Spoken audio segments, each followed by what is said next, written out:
Facebook, YouTube বা যে কোনো সোশ্যাল সাইটে ঢুকলেই শুধু এই টাইপের ছবি, তাই না? চলুন আজকে এটার আমি টিউটোরিয়াল আপনাদের দেখিয়ে দিচ্ছি। তো প্রথমেই আমরা গুগলে যাব। গুগলে গিয়ে জেমিনিতে যাব। জেমিনিতে গেলেই এরকম টাইপের একটা ইন্টারফেস আসবে।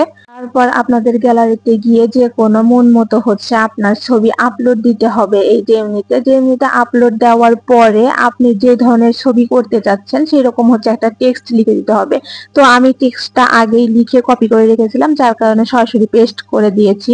এমনিতে দেওয়ার কিছুক্ষণ পরে দেখবেন আপনার ছবি তৈরি হয়ে গেছে। আপনারা চাইলে এখান থেকে কিছু পরিবর্তনও করতে পারেন। তো আমার পছন্দ হয়েছে, আমি সরাসরি ডাউনলোড দিয়েছি। এখন দেখাবো কিভাবে চ্যাটজিপিটির মাধ্যমে এরকম ছবি তৈরি করবেন। তো চ্যাটজিপিটিতে যাওয়ার পরেই ওই একই নিয়ম, দুইটাই যেহেতু এআই সেকশন, তো দুইটাতেই ওরকম ভাবে ছবি আপলোড দিয়ে আপনার কিভাবে ছবি কি করবেন সেটা লিখে দিতে হবে। তো আমি লিখে দিয়েছি, তারপরে পেস্ট করলেই আপনাকে এই ধরনের ছবি বানিয়ে দিবে।